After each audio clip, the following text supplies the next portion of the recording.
Hi, welcome to the Crescent-News 2013 Recipe Challenge cooking portion with our champion, Louise Schreiber. And we've got the finished dish here, and she's going to take us through some of the steps for preparing this delicious entree that was chosen by our judges on October 15th. All right, now we get to see Louise prepare the dish the way she would at home. Without an audience. And you say this is the cheese part that you're working on what you would either put as a filling or put on top of the casserole. Okay, so there you go. We take 2 cups of the shredded mozzarella cheese. I like the one with the little bit of Philadelphia in it, but it doesn't really matter. Is it creamier? Okay, so you've got your I've got the mozzarella and then an 8-ounce package of the light cream cheese.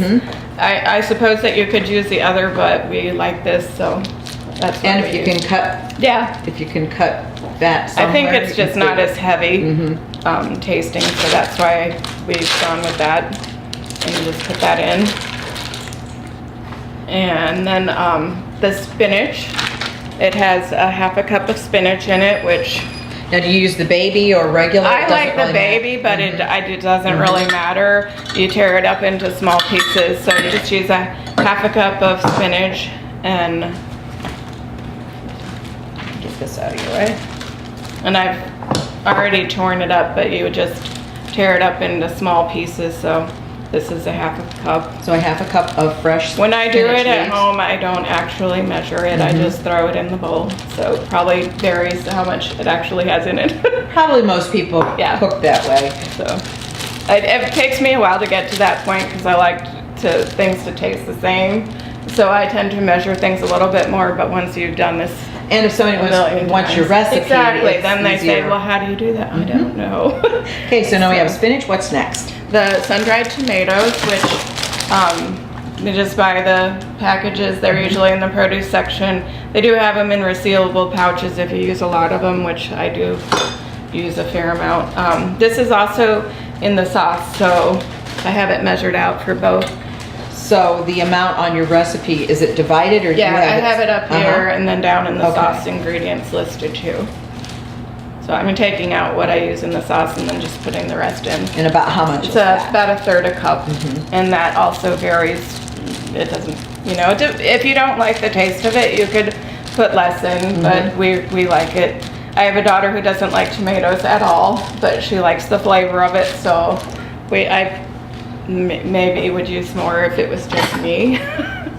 So, but it tastes good. I don't know, I've never had it where it hasn't tasted good. So you're combining those. Yeah, just stir it up, mix it well. If your cream cheese needs to be softened, so you can microwave it if you haven't set it out. Just for a few seconds, I assume. I do it for about 15 seconds. 15 seconds. I like it to be pretty squishy. So just easier to mix up that way. Exactly. That's all you have to do to the cheese part. Okay. And then I would move on to the chicken. Okay. Which you just take boneless, skinless chicken breasts, which I've already cut some up. And you're cutting this up for the casserole version? Okay. Yes. If you were going to do it with the elegant version, as I like to call it, you flatten it with a kitchen mallet until it's pretty uniformly about 1/4 inch or so. Okay. So you have to be careful, like some parts of the chicken breast are thinner, so you want to make sure that it doesn't get too thin with like little holes in it, then the cheese will ooze out and kind of makes a mess in the pan. You do not want to lose any cheese. Yeah, exactly. So I pour a layer of olive oil into the pan. Okay, so after the oil is hot, then you put the chicken pieces in to brown. And this would be when I would put a little salt and pepper on it also, just a little. Just seasoned to taste. However you like it, so not too much. Freshly ground black pepper. Yeah, if you have some people like certain flavors of pepper. I don't know if it would matter, so. And then that looks like, is that sea salt? That almost looks like is that Himalayan pink salt? We found a block of it, so my husband chopped it up and put it in there for me. So now you're placing the browned chicken pieces into a casserole. Right, and if your pan isn't big enough for all of it, you just can they be layered a little bit? Yes, you can layer it a little bit, but if you do that, you might have to worry about it cooking completely. And these are just browned; they're not cooked all the way through. Right. Okay. This is where I would put the cheese on. if you want to hold that up, we can zoom in and So, see how the Now all the cheeses are. cheese is pretty much spread out over the chicken. And it's it'll still be very ready to colorful. Go in the oven then. Okay, so this goes in the oven and then you serve the sauce Yeah, afterwards. yes. Okay, all right, so it's going in the oven. It'll be 350 for 15 to 20 minutes. So we have 1.5 cups of white wine, and you said any kind, sweet, dry, whatever it works. I don't really know much about wine, so if there's a difference, I don't really know what it is. So, and this would be the sun-dried tomatoes. I reserved 1/3 of a tablespoon, not out of that, but it's another measurement, and that goes in.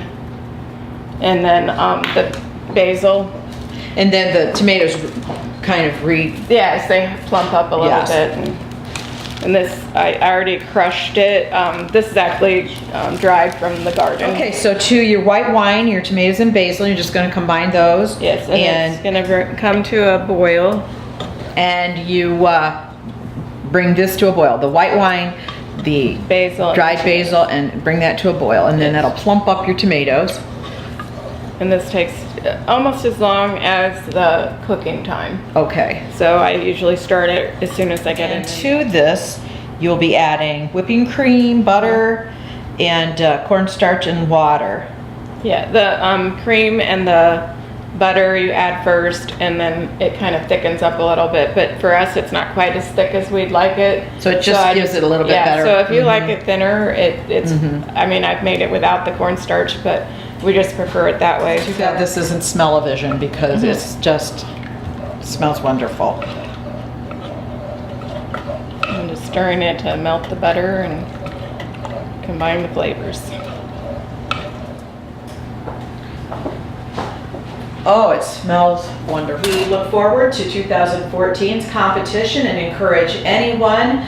We know there are a lot of good cooks out there to send in your recipes and hopefully make the finals and join us on a very fun evening. And again, Louise, thank you very much. Well, thank you, and I just really appreciate you choosing my recipe, and it was an honor to win, and we enjoyed ourselves immensely at the tasting event, and I would encourage anyone to try it. It's a lot of fun. Great, thank you.